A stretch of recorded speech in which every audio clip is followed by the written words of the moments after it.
welcome, welcome, welcome. I'm absolutely going to have to make some tweaks to this in the VOD. Took us a little bit of time to get going, but here we are. Guys, first off, just want to start by saying I missed you tremendously. It was a really nice off-season. I hope you guys had a happy holidays. I hope you guys ate well, spent some time with the friends, family, got some good lifts, some sends in. I'm going to get some blood work done this week. I have some super cool news for you guys on Monday. I am over the moon. I cannot wait to tell you, but you're going to find out, I'm sure. And I'm hoping we get some new folks into the channel next week, and some more folks are interested in anabolics in the climbing space. So just to give you guys a little bit of primer, I know I'm just sort of streaming at an unhinged hour on a Saturday night like I usually do. I got into a fun fight with a dude on one of the Discord channels about starting doses for testosterone, and we got back into it. And his position was based off of this one particular study. There were minimal negative effects on 600 milligrams of testosterone, and I pushed back, saying there's no way that the study is complete. So I wanted to go over that study. I wanted to go over the study that everyone always cites in the bodybuilding community about taking 600 milligrams of testosterone and gaining more muscle than the folks that didn't lift at all. I wanted to compare those two studies and use that as a template to talk about dosing for steroids and climbers. So if you guys want to hang out while I do some research, you guys are welcome to. Do not forget to hit that like and subscribe and alert. That helps the channel out a whole bunch. In the meanwhile, I am going to get the rest of the stream set up so that we can hop into it now that we have that primer out of the way.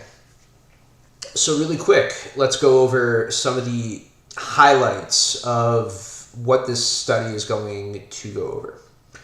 They basically took 61 guys between 18 to 35. Everybody's balls were working. They essentially were all these guys had normal testosterone levels. They had participated in sports and were somewhat athletic and have lifted before, but they were not competing prior to the study, and they would not be competing in any sort of sport for a year after the study.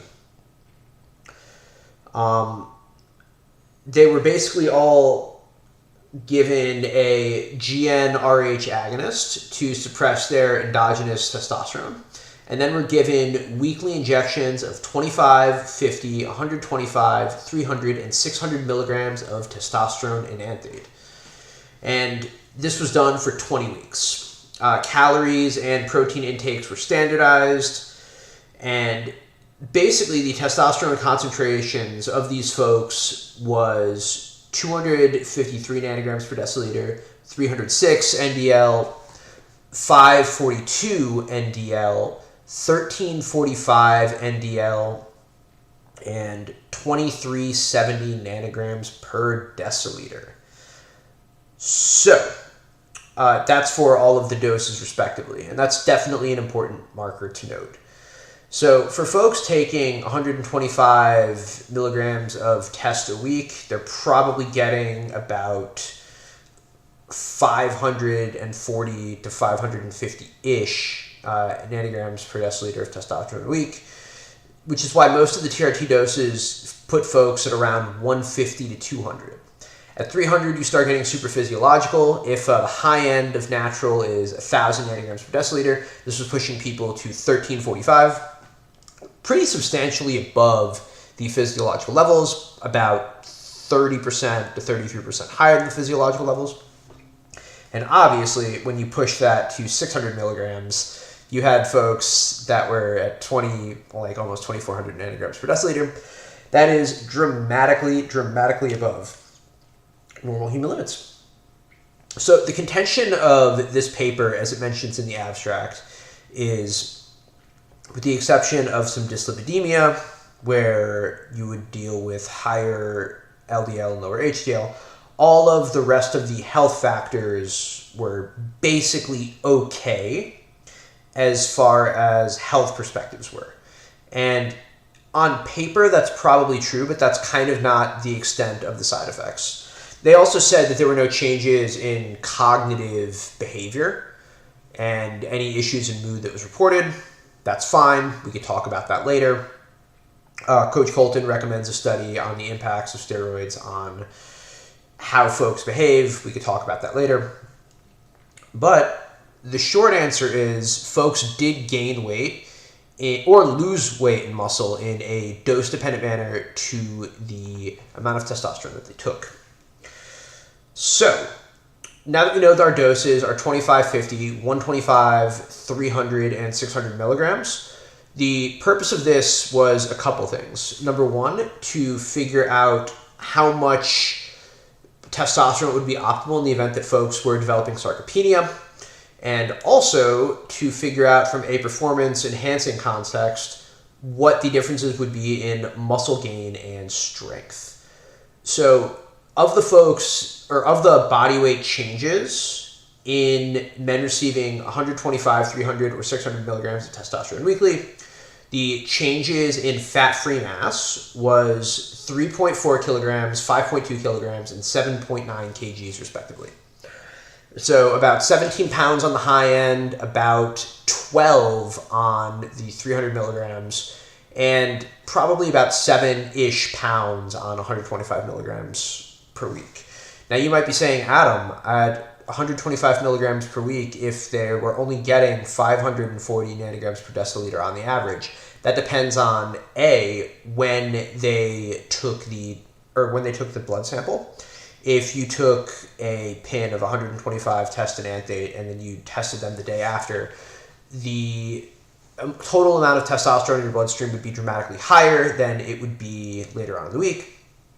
Also, it would be creeping up based off the half-life. An anthdate usually has a 7 to 10 day half-life. So if you take 125 milligrams week 1, then 2, then 3, then 4, then 5, you realistically have half of that half-life for week 2, then half of that half-life for week 3. So you might have closer to 220 milligrams of testosterone floating around in your system by week 3 because of just the slow breakdown of the testosterone, which is probably why you would see increases in body weight, or at least for fat-free mass. The other part of that is probably glycogen. Delicious. So let's keep reading into the study and talking about it.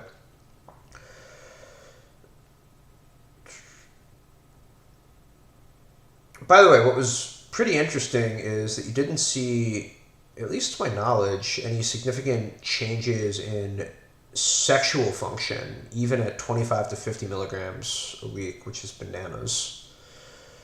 I am positive that there's a dose-dependent impact on sexual stimulation at higher doses, for sure.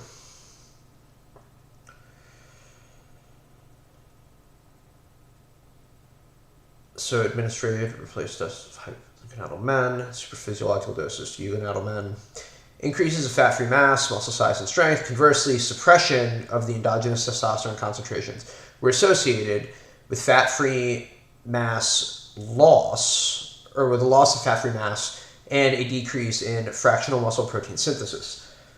So if your testosterone is crushed, either due to basically giving or castrating yourself chemically, or by just not getting enough testosterone, you will lose muscle. And, intuitively we know that. Women who have lower doses of testosterone have less muscle mass on average.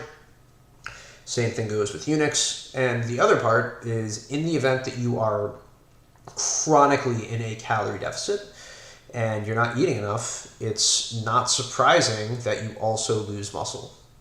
So when you see natural bodybuilders in particular getting super, super lean, they come out looking hypogonadal because they do not have enough calories to support endogenous testosterone production.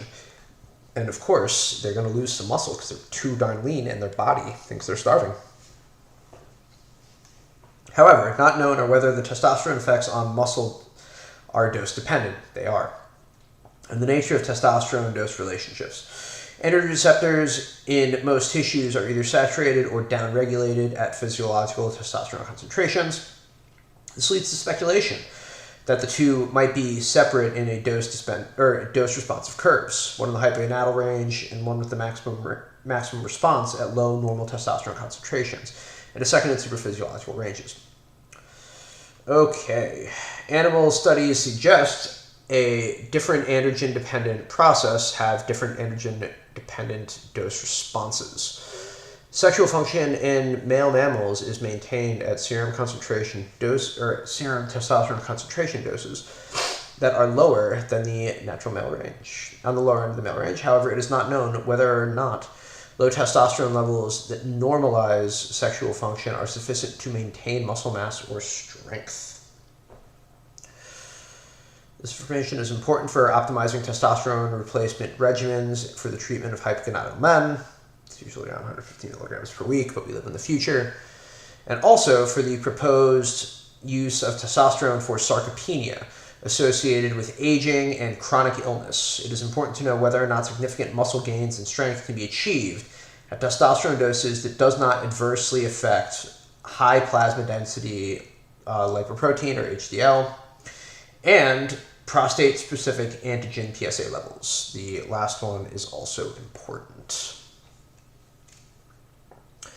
So let's go into the methods really quick. This is a double-blind study, also randomized, sick, 4-week control period, 20-week treatment period, 16-week recovery period. Each patient has been given informed consent, and they're done over at Harbor UCLA, which is pretty darn close to me. That's cool. Way to support UCLA. And the participants were 61 healthy men ages 18 to 35 years of age with prior weightlifting experience and normal testosterone levels. These men had never used an anabolic agent and they had not participated in competitive sports in the preceding year and were not planning to in the following competitive year. Randomization, 61 eligible men, all receiving monthly injections of long-acting GnRH agonists to suppress their endogenous testosterone production.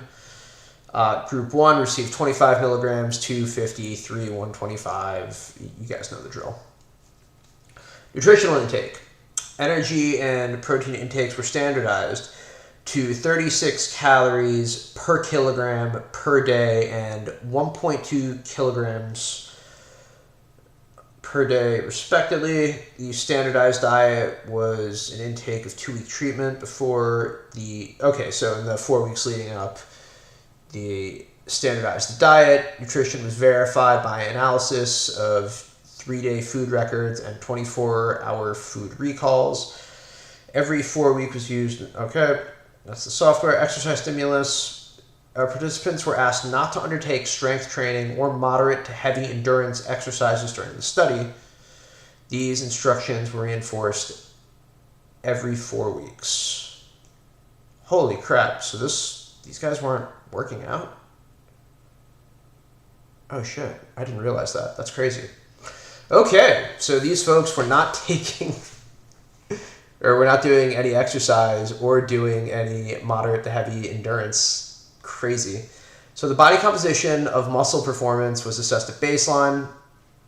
Fat-free mass was measured under water, weighing with 200 X-ray. Okay, so they were basically given MRIs, which is the optimal way to do it. They were estimating total body water during the exercise. God, I still can't believe they weren't asked to exercise during this. That's insane. Cool. They also measured leg power because lower leg extremity is strongly related to performance under functional activities for the elderly and for sarcopenia. This accompanies aging and okay. 10 to 15 leg extensions and hip extensions, attempting to generate as much force as possible. Great. Sexual function was assessed by daily logs, not super helpful, but definitely a thing that you can use. Spatial cognition was assessed by a computerized checkboard. Sick. All right, let's go into... Okay, so this is actually important. So their blood count was, they went over LH, which was obviously crushed into the ground because they castrated them, SHBG, IGF-1, that's an important one, serum total testosterone, obviously. So noticeably missing from this are any liver enzymes, which I wouldn't expect to be too differently changed from taking exogenous testosterone. You're not seeing any estradiol or prolactin, which you might expect to see some movement. There wasn't any reporting, at least as of yet, to anything regarding hair loss or hair health. And we weren't seeing anything surrounding acne, all of which you could expect to see some sort of changes in with supraphysiological testosterone. And honestly, it would be pretty interesting to see this as well for some of the baseline testosterone as well. So I wonder if there would be any impacts to hair on, crush testosterone. And the same thing could be said for acne. Cool. Let's go into results. So 61 men, 54 completed the study, 6 groups, one man discontinued treatment because of acne. Other subjects were unable to meet the demands of the protocol. The 5 groups did not significantly differ with any respect to baseline characteristics. So it's not surprising that on supraphysiological doses of testosterone, some folks could not handle the acne. The other issue, like I said, is possibly side effects regarding gyno or bloat or things that would come from excessive estrogen.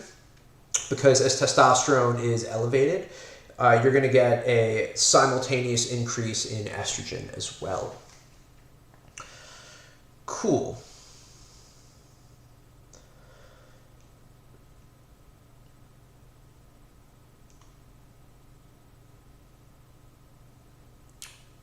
So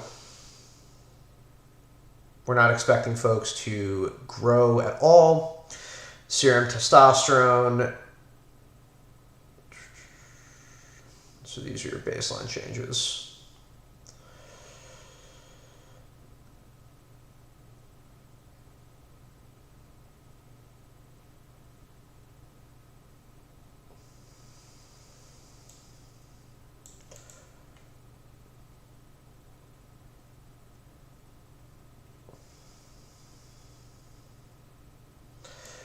So, to no one's surprise, there were increases in strength as testosterone increased, which notably increased as, that was dose dependent. Although not a major change in in strength between 300 to 600, that is good news. As far as fat-free mass, we saw, again, largest goes, that was dose dependent, although some of that could have also been glycogen. Cool. One guy missed one injection. Nutritional intake was stable.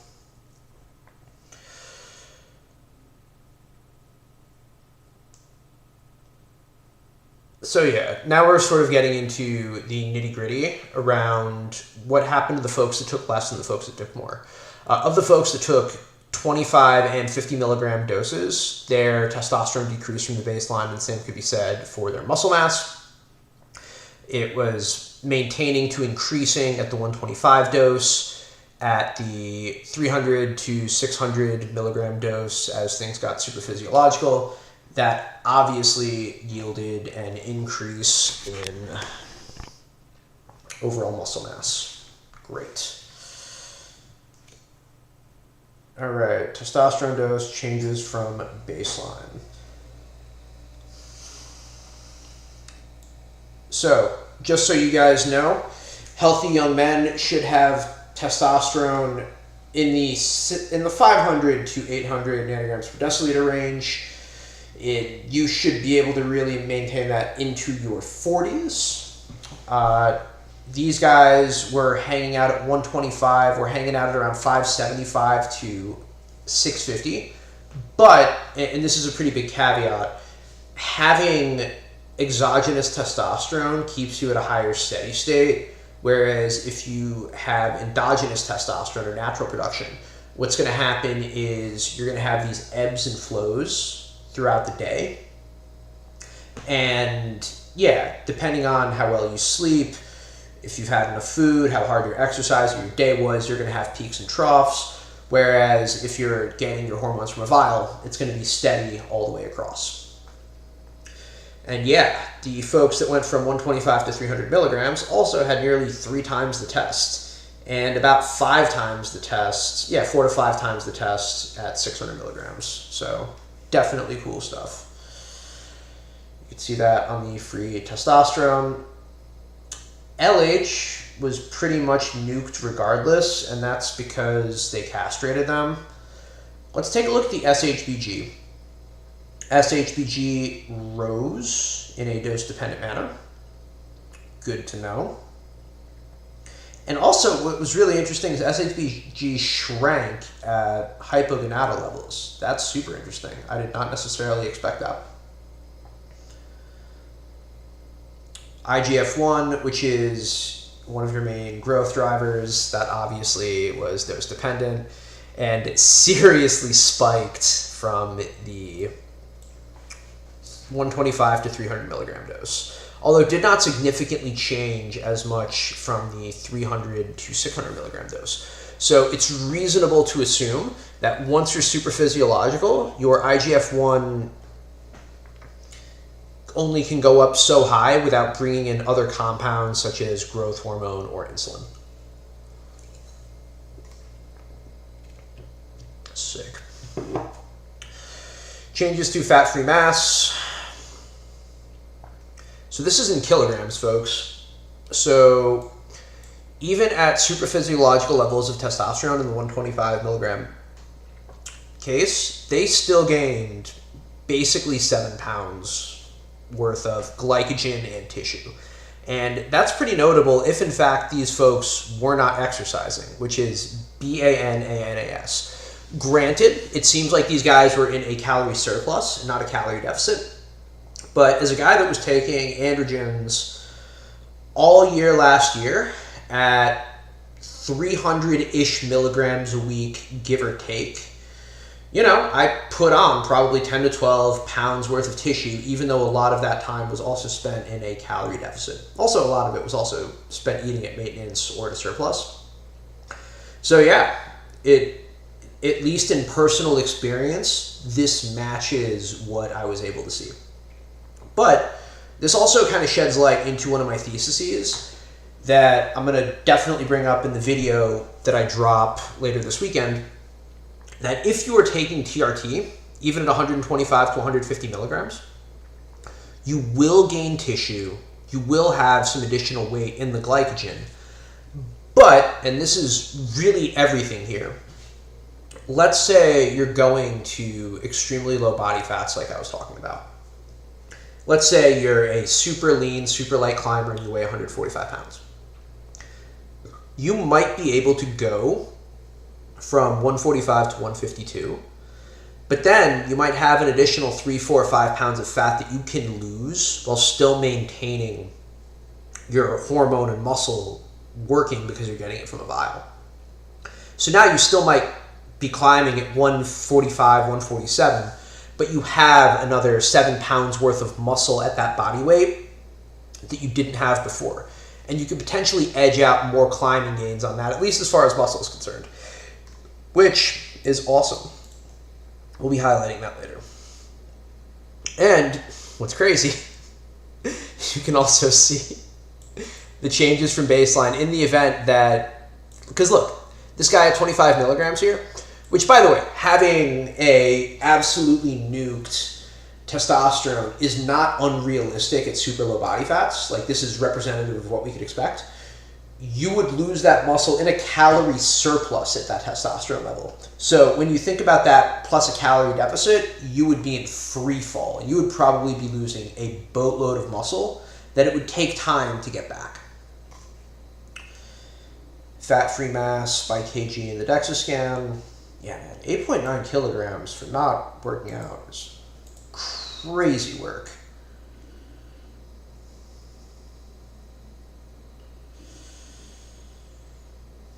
Okay. Total body water to fat-free mass. So yeah, this is kind of what I thought. Why is the person... That's so crazy that the guy at, or the group rather, at 125 milligrams lost water weight. That doesn't make sense to me.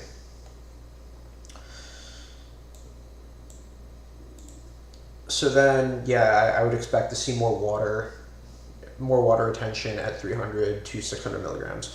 Mostly because increases in testosterone is going to lead to an increase in serum estradiol, and estrogen is going to lead to more bloating. That's going to happen, and that's okay.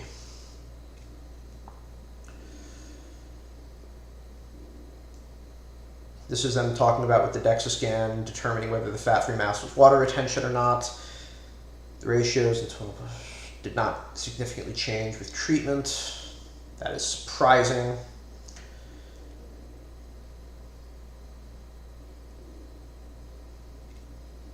DEXA scans aren't perfect, but like this is good to know. Muscle size. Let's go.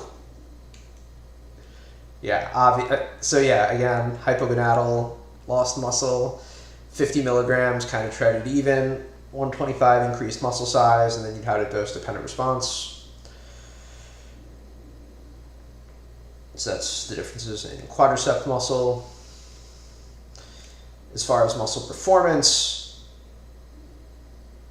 increases in strength from 300 to 600 milligrams, but not that big, which is like, again, making me think that the 300 milligrams is probably the sweet spot for most climbers trying to get bigger. That's awesome. This is really helpful information.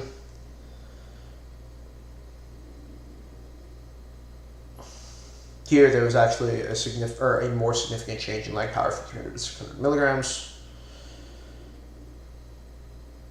So there was a difference in power, but less in terms of leg press strength. Okay, that's cool. They say there was no difference in sexual behavior at any dose. I call shenanigans. Yeah. I call shenanigans. Just because 61 people said this doesn't mean that that's true. Spatial cognition, I don't really know how to read that, to be honest. That's fine. Adverse experience and safety measures. Hemoglobin levels significantly decreased in the 50 milligram and 25 milligram, and also increased at the 600 milligram doses. We know this. For hemoglobin changes, it's not unreasonable to expect that you would potentially go from maybe 47, 48 to upwards of 51, maybe even 52. As long as you're sub 53, though, you're probably okay. It didn't seem like anyone here had issues. Obviously, HDL is going to lower, and that's happening in a dose-dependent manner.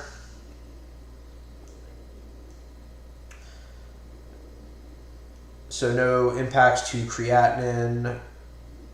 Okay, so kidneys were fine. That's cool.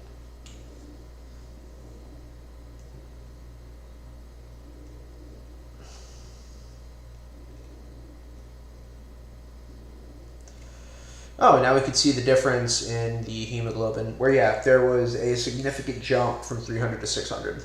So if you have issues with blood clots, be mindful.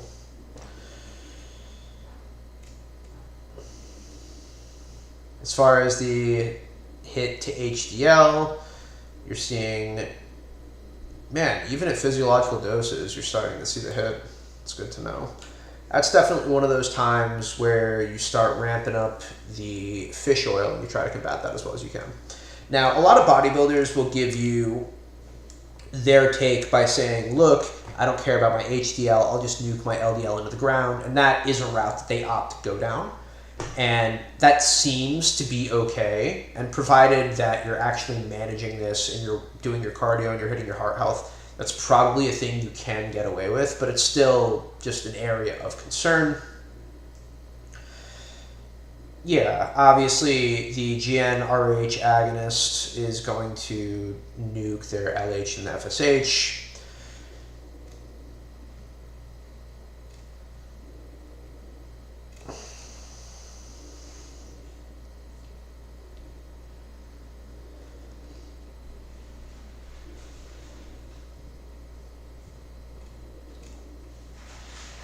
I can read this, but to be honest, it kind of just reiterates what we already talked about. There were changes in fat-free mass. They said there was no difference in spatial cognition. They said there was no difference in sexual side effects. Again, though, one of the guys pulled out of the study due to increased acne, which is not a surprise. Let's talk about the things that they didn't measure, right? They didn't check serum estradiol. They did not check impact to hair. They did not impact skin thickness. They did not check any additional hair growth, either to the face or to the body, all of which are associated impacts that happen from taking supraphysiological levels of testosterone. So, as it relates to HDL, as it relates to blood pressure, and as it relates to cholesterol, there are known risks, but things that are that it's very easy to mitigate. They opted not to test the things that I mentioned. So why do I bring those up? I think that's pretty fair to say. The reason I do is I want to be very transparent on the risks that exist with testosterone and androgens in general. So first and foremost, in the event that you are taking doses of testosterone in excess of 150 milligrams, because the estrogen will go in tandem with it, what's going to happen is the higher your test goes, the higher your estrogen goes, unless you're taking either something else to be an aromatase inhibitor, whether that's aromasin or Arimidex, or if you're using something like a SERM, like a tamoxifen or a Mastron, or using something to blunt the estrogen aromatization, which could be an equipoise or a primobolan. Yeah, EQ or primo. So in that scenario, you're going to bloat more, potentially developing gyno, and you need to be aware of your overall serum estradiol, and you've got to be prepared to manage that. I would not be surprised if folks at the 300 to 600 milligram range potentially developed some gyno, especially if they didn't do anything in the post-treatment plan. All of this stuff is manageable as long as you stay on top of it, but what drives me bonkers, I saw this guy on Instagram today where it's like, yeah, you could take 500 tests, and as long as you're eating clean, you're fine. And I'll tell you why that's bullshit. I have seen people's blood work, both myself included, where I got to supraphysiological levels of estrogen on 200 milligrams. I personally had gotten over 40 nanograms per deciliter of estrogen, which is absolute top to slightly out of the reference range for dudes. I have a buddy in Texas who was also running 200 milligrams, who was over 100. I've seen other bodybuilders' blood work that was also over 100 that were taking 200 milligrams of testosterone. And by the way, it is entirely possible that you do not aromatize and develop gyno or deal with side effects at those levels. And it's also possible that you might. So to say that it is not a risk worth being mindful of is, I think, foolish. Again, something very easy to mitigate and manage, but it's just something that you need to know going in. And the other part is hair. So I am, I'm genetically blessed. It's awesome. I have been taking androgens now for over a year at this point, and my hairline hasn't really moved. And do I take some additional precautions like using minoxidil and a topical finasteride? Yeah, I do those things. But I've also been wildly inconsistent. I would say that if I was supposed to be taking it daily, I've probably taken it 1 every 3 days, which is not enough. It's a thing that I'm actively trying to get better at, but I also do not deal with a lot of hair loss to begin with genetically. No one in my family has really had issues with hair loss, so I'm just kind of abusing it and getting lucky. But you're going to lose hair in a dose-dependent response provided you have the genetic predisposition for it. So you know who you are. If you're going to go bald, this is going to accelerate that. And a lot of folks have stopped blasting for that reason. Coach Colton is one of those guys. Derek from More Plates, More Dates talks about how as soon as he started losing hair, he immediately stopped blasting and dropped down to TRT levels. That's kind of what you're in for, guys. These are part of the things that you need to be mindful of. Again, though, what's unhinged to me is that these folks were not doing exercise and had these kind of strength boosts and muscle gains. Like, that's bananas. I want to double check to make sure I'm not reading that wrong, but we have another study that we can go through that is the other thing that's really highly sorted, and we're going to go into that too. And this is the thing that makes all the natties super, super salty. Oh my God, I can't wait. So, abstract. Athletes often take androgenic steroids in an attempt to increase their strength. The efficacy in the substance is purported unsubstantiated. However, we assigned 43 normal men into 4 groups. Placebo with no exercise, testosterone with no exercise, placebo plus exercise, testosterone plus exercise. The men received injections of 600 milligrams of testosterone and anthate or placebo for 10 weeks. The men in the exercise groups performed standardized weight lifts and exercised 3 times weekly. Before and after the treatment, fat-free mass was determined underwater using an MRI. Sick. So this is the study that drives everyone BANANAS, and you're going to find out why really quick. Among these men in the no exercise groups, those given testosterone had greater increases than the placebo in the muscle size of their arms and in the changes of their tricep area and legs in their quadriceps. Greater increases in strength in bench press and squatting exercises.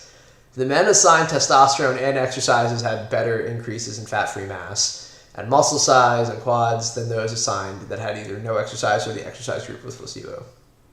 The conclusion. Superphysiological doses of testosterone, especially when combined with strength training, increase fat-free mass and muscle size and strength in normal men. So, yeah, the folks that took testosterone and sat on their ass had better increases in strength and body comp than the people that lifted, and they got so pissed.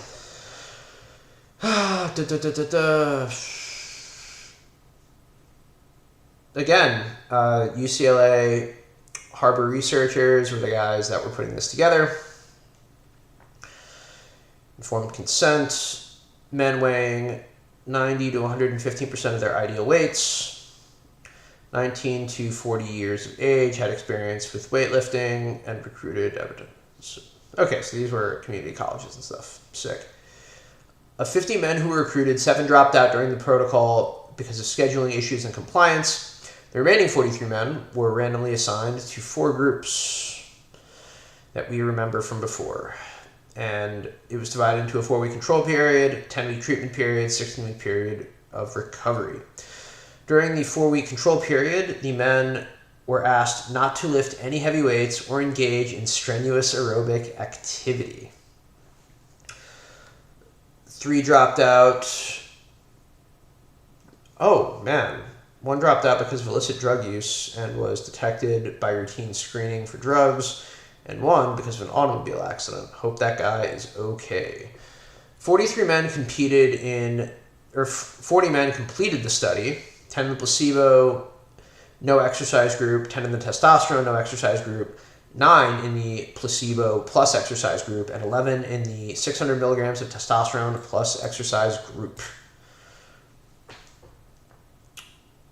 2 weeks before day 1, men were instructed to begin the following standardized diet of 36 calories per kilogram of body weight, 1.5 grams of protein per kilogram.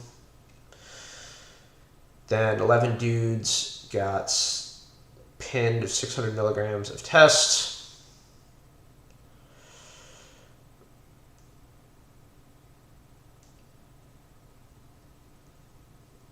And again, the study says doses of size 300 milligrams per week have been given to normal men for 16 to 24 weeks without major toxic effects. Thanks, UCLA. Training stimulus, 3 days per week.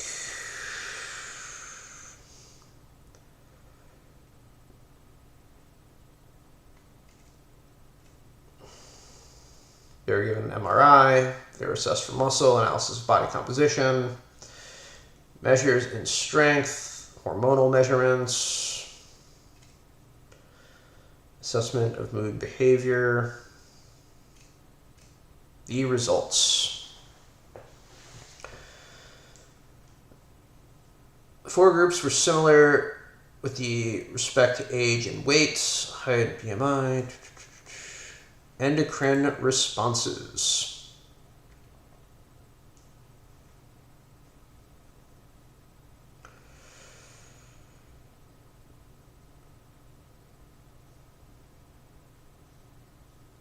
So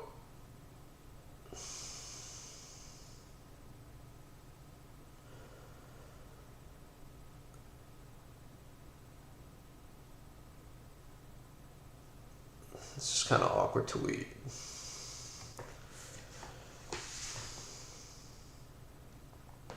So I guess the average here is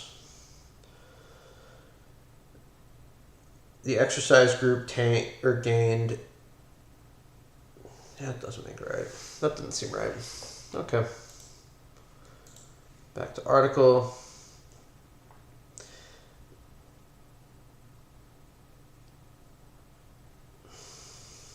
It doesn't matter. Body weight composition. Body weight did not change significantly in the men in either placebo group. The men given testosterone without exercise had a significant mean increase to total body weight.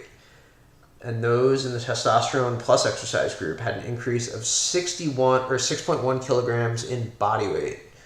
Greater increase than in the other 3 groups. Not surprising. Fat-free mass did not change significantly in the groups assigned to placebo but no exercise. But the men treated with testosterone but no exercise gained 3.2 kilograms of fat-free mass in 10 weeks. God damn.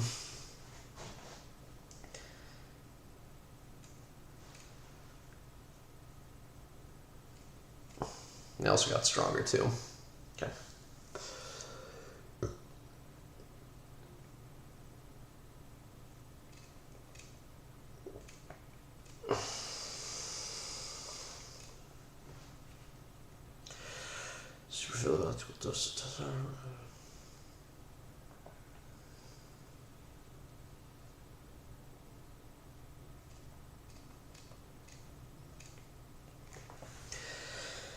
So, again,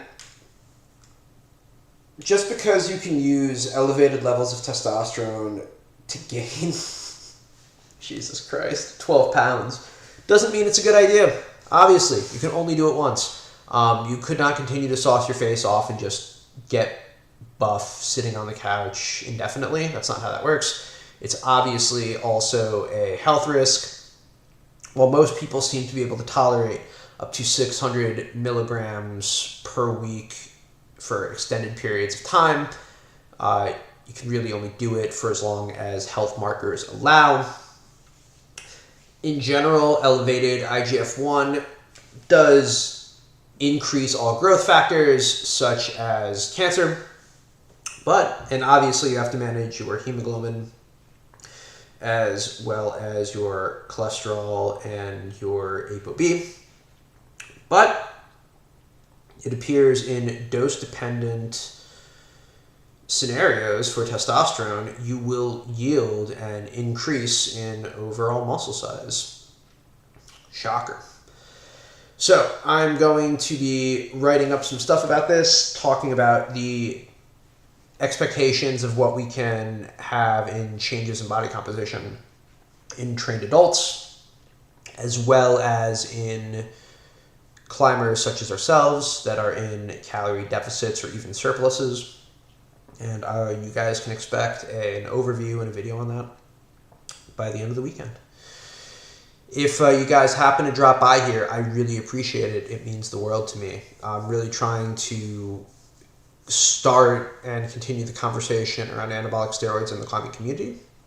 So if you guys enjoy this kind of content, please do not forget to hit the like, share, and subscribe. It helps tremendously. Yeah, guys, I appreciate you. If you happen to be here on this stream, you are super early. The rest of the climbing community hasn't really caught up to what it is that we're doing here, but I think they will sooner rather than later. As for me, just to give you guys a little sneak peek of what I'm getting into, I am going to call it a night pretty soon. I'm going to go pin some Retta and start this mini cut because your boy got fat. Who knew eating a absolute fuck ton of bread and pastries and fatty meats in Japan was gonna make me look super thick. But yeah, man, Japan was great. Had a chance to climb out at B-Pump, which was really cool. I got to meet Crispy Crimps, which was really awesome too. I wish we could have gone climbing together. Unfortunately, he was injured, which was a bit of a bummer, but it was still really great to meet him and hang out with him at B-Pump. I climbed also in Kyoto and Osaka. There was a 75-year-old dude in Kyoto that was still grinding on V2s, and I was just like, damn, dude, I want to be like that when I grow up. Just still taking massive falls. And the communities, at least the climbing communities in Japan, are super cool. I definitely had an amazing time. I also smuggled back 40 packs of high chews, all with Japan exclusive flavors, so that's obviously going to be my climbing fuel now that I'm back stateside. I lost a little bit off of my overall PRs for my weighted pull-ups and my squats, but I'll be back to normal in probably about 2 weeks. I'm not worried about that. Same with block pulls. And yeah, I'm just really excited to be back at it and back in the grind. That's, I missed it. It was as much fun as it was being away and eating Thanksgiving food and getting fat. You know, Rainbow Rocket's not going to send itself, and there's a whole lot of work that needs to happen over the next 12 months in order to get that send. So, going to get some blood work, going to pin some Retta, and then it's going to be some GH and maybe some Anavar to kick things off. And after we lose some of the extra floof, we'll probably throw in either a little bit of Primo or a little bit of EQ and go from there. Anyways, appreciate you guys that stopped by. I'm Adam with Anabolic Climbing. I am going to be doing more videos like this all throughout the week. And I might be doing some more streams like this. I kind of want to do, obviously, some more research. I want to do some more React content. In the event that you happen to be watching this VOD this long, one of the things I want to do is give some suggestions, or at least, not really suggestions, but I would say in the event that I was Climber X and I was focusing on Project Y, what I would take. And I'm going to try to specify it to their climbing style, their personality, their preferences, and go from there. Anyway, that's it for now. I'm Adam with Anabolic Climbing, wishing you good luck, happy sending, and stay safe out there. Cheers.